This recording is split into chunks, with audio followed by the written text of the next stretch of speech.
नमस्कार दोस्तों, स्वागत है आपका टीचर्स वे में। दोस्तों आज फिर से हाजिर हम आपके लिए हिंदी की एक शानदार प्रैक्टिस सेट लेकर आपके बीएड प्रीवियस परीक्षा के लिए। और सभी लोग जल्दी से लाइव आ जाइए। आज के क्लास को शुरू करते हैं, आज के सेशन को शुरू करते हैं।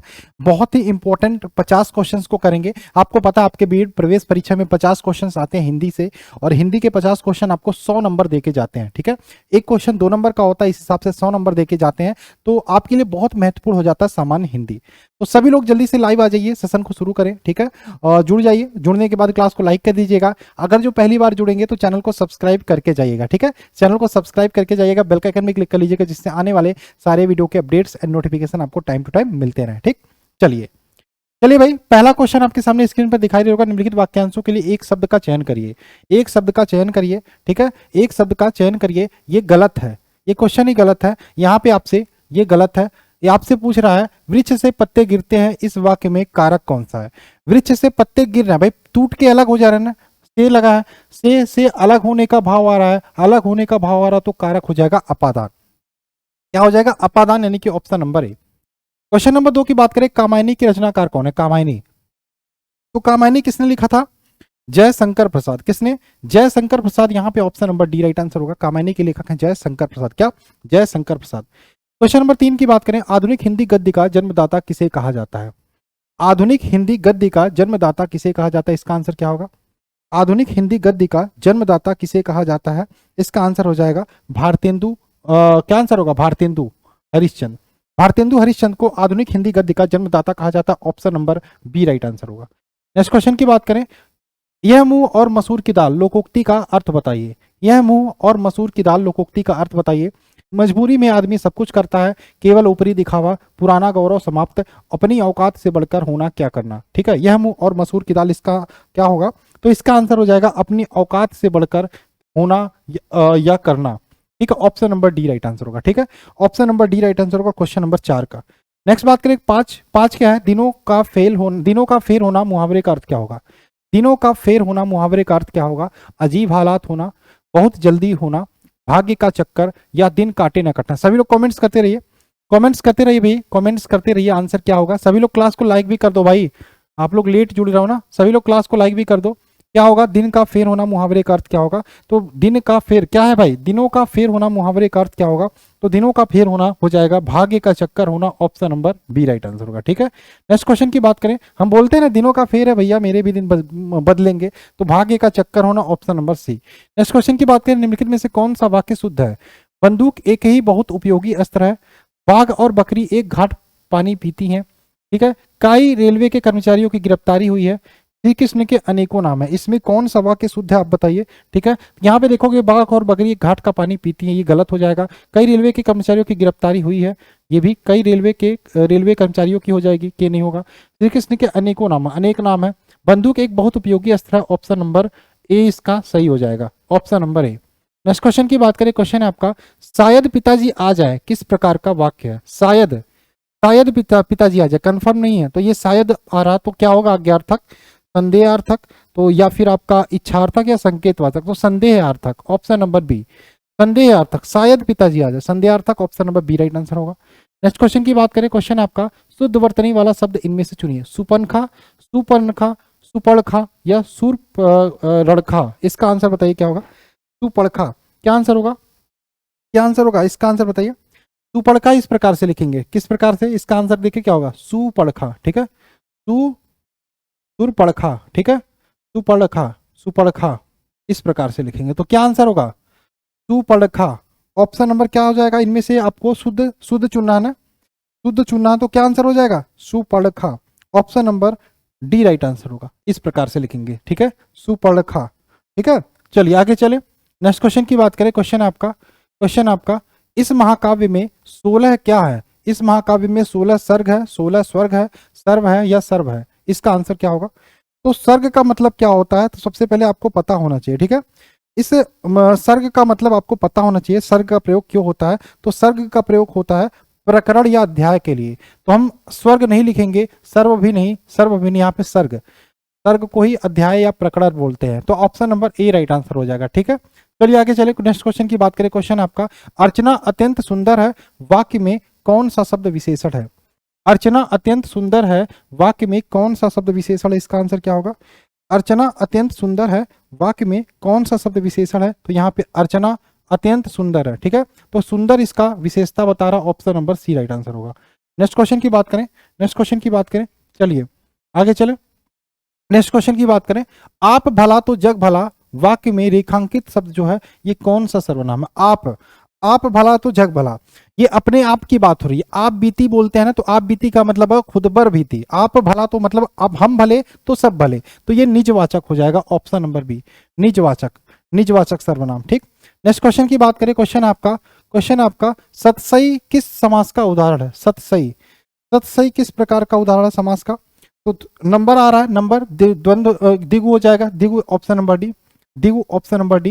नेक्स्ट क्वेश्चन की बात करें, जिन स्वरों के उच्चारण में हवा नाक से भी निकलती है उन्हें क्या बोलते हैं? जिन स्वरों के उच्चारण में हवा नाक से भी निकलती है उन्हें क्या बोलते हैं? निरानुनासिक स्वर, अनुनासिक स्वर, मौखिक स्वर और लुंठित स्वर। जिन स्वरों के उच्चारण में हवा नाक से भी निकलती उन्हें बोलते हैं अनुनासिक। क्या बोलते हैं बाबू? अनुनासिक, अनुनासिक यानी कि ऑप्शन नंबर बी। सभी लोग कमेंट्स करते रहिए भाई, कमेंट्स करते रहिए क्या आंसर होगा, ठीक है। लास्ट में मुझे कमेंट करके बता दीजिएगा आपने कितने क्वेश्चन के आंसर सही किए हैं, ठीक है। अनुनासिक यानी कि ऑप्शन नंबर बी यहाँ पे राइट आंसर हो जाएगा।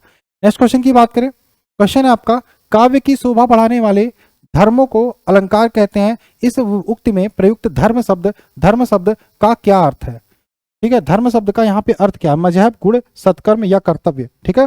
तो यहाँ पे धर्म का अर्थ क्या हो जाएगा? धर्म का अर्थ क्या हो जाएगा आपका? गुण। तो काव्य की शोभा बढ़ाने वाले गुणों को अलंकार कहते हैं, ठीक है। तो धर्म का अर्थ क्या हो जाएगा? गुण। नेक्स्ट क्वेश्चन की बात करें, क्वेश्चन है आपका, कौवा के स्त्रीलिंग के निर्धारण के लिए क्या किया जाता है? कौवा के स्त्रीलिंग के निर्धारण के लिए क्या करते हैं भैया?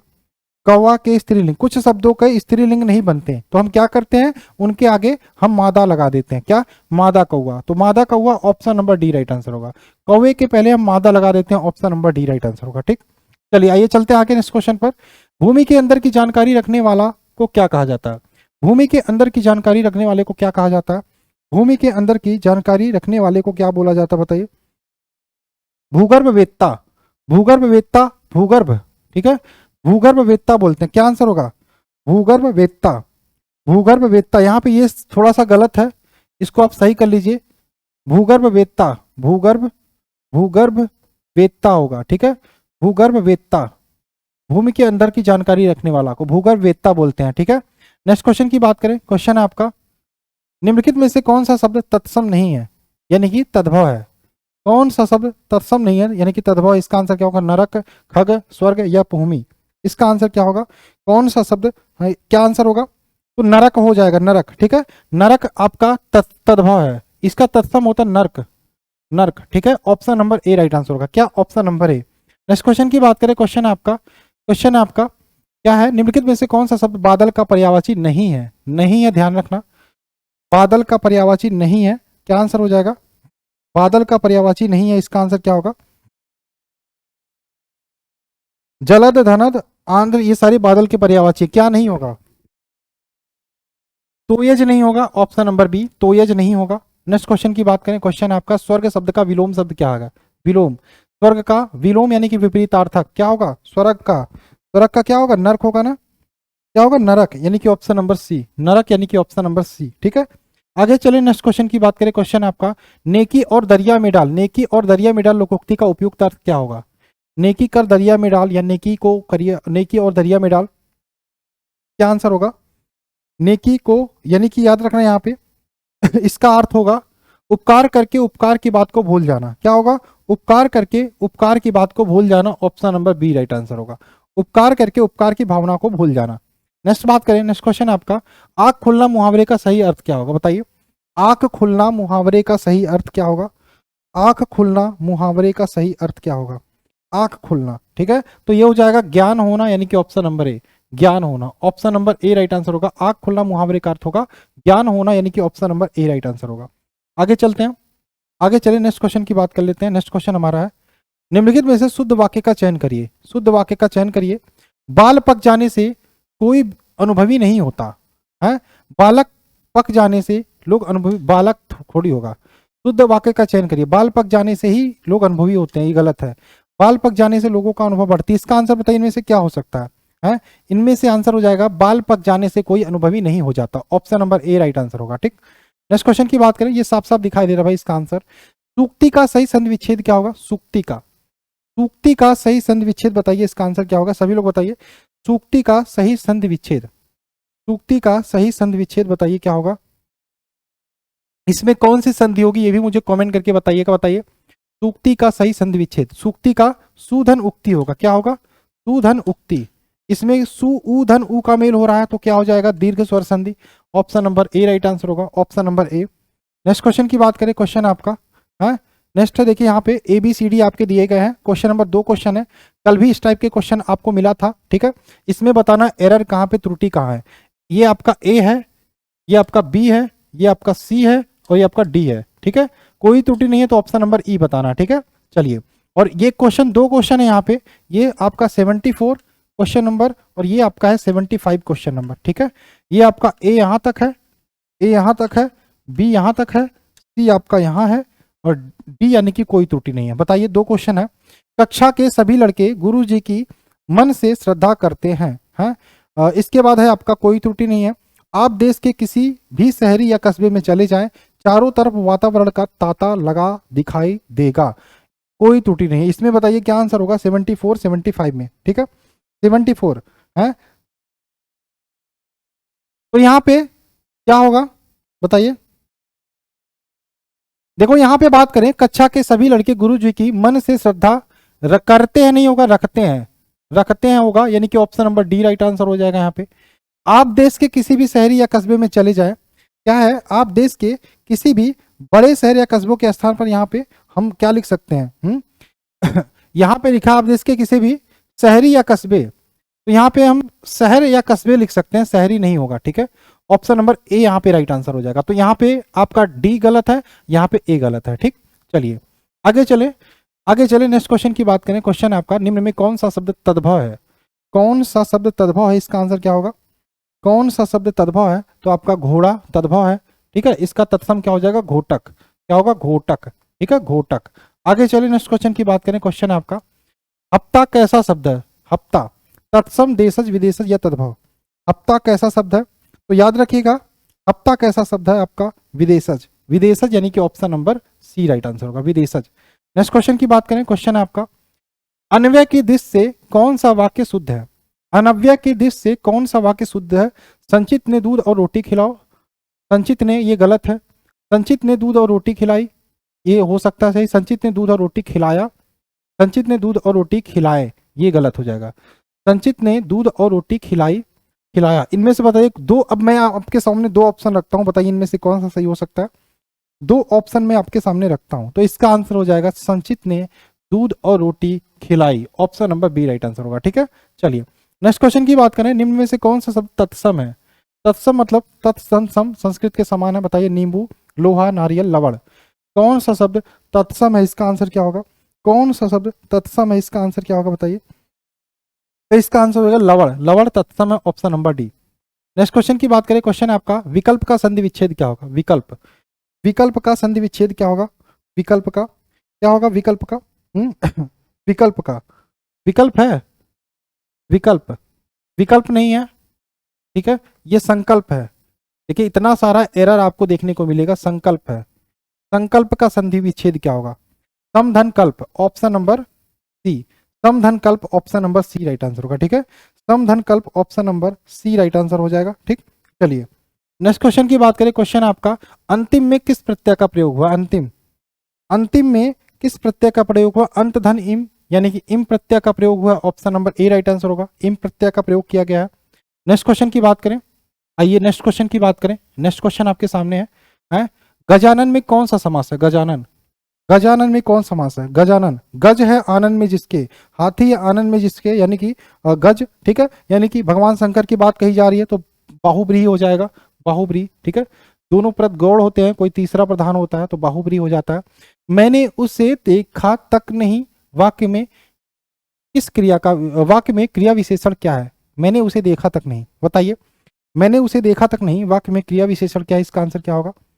मैंने उसे देखा तक नहीं में क्रिया विशेषण क्या है? इसका आंसर क्या होगा? आप सभी लोगों से निवेदन है भाई, चैनल को सब्सक्राइब कर लेना, जरूर कर लेना, ठीक है। याद रखना 6 तारीख के बाद से आपको जाना नहीं है, आप लोग मुझे पकड़ के रखोगे मैंने बोला है पहले भी यूपी ट्रिपल एस पेट का फॉर्म आप सभी को डालना है और पेट की तैयारी करवाने की जिम्मेदारी हमारी है। घर बैठे आप तैयारी करोगे, ठीक है, और मुझे पकड़ के रखना, क्योंकि आपके बीएड के बाद आपके टेट की तैयारी, सीटेट की तैयारी भी करनी है। ऐसे बीएड करके पैसा बर्बाद नहीं करना। अभी अगर जो आपने सोच लिया आपको बीएड कोटा पूरा करने के लिए करना है तो कोई दिक्कत ही नहीं है, ठीक है। चलो यहाँ पे हो जाएगा तक, option number C. Next question की बात करें, क्वेश्चन है आपका, निम्न में से कौन सा शब्द स्त्रीलिंग है? कौन सा शब्द स्त्रीलिंग है? खुमार, खबर, खलिहान, ढाका। ढाका कौन सा शब्द स्त्रीलिंग है? इसका आंसर हो जाएगा खबर। क्या होगा? खबर आपका स्त्रीलिंग है, ठीक है। चलिए आगे चले, क्वेश्चन है आपका, जहां सूरज निकलता है वहां अंधेरा गायब हो जाता है। वाक्य में जहां सूरज निकलता है किस प्रकार का उपवाक्य है? संज्ञा, क्रिया, क्रिया विशेषण, क्रिया उपवाक्य। जहां सूरज निकलता है वहां अंधेरा गायब हो जाता है, तो क्या आंसर होगा?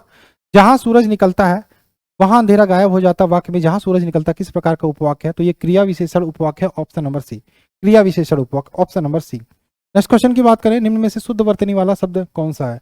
प्रायोगिक, प्रायोगिक, प्रायोगिक या प्रायोगिक। शुद्ध वर्तनी वाला शब्द आपको बताना है, ठीक है, शुद्ध वर्तनी वाला। तो इसका आंसर हो जाएगा प्रायोगिक। किस प्रकार से लिखेंगे हम, देख लो कौन सा सही होगा, ठीक, प्रायोगिक, यानी कि ऑप्शन नंबर ए वाला राइट आंसर होगा। नेक्स्ट क्वेश्चन की बात करें, क्वेश्चन आपका, असन आसन शब्द युग्म का सही अर्थ क्या है? असन आसन, असन आसन शब्द का शुद्ध अर्थ क्या होगा?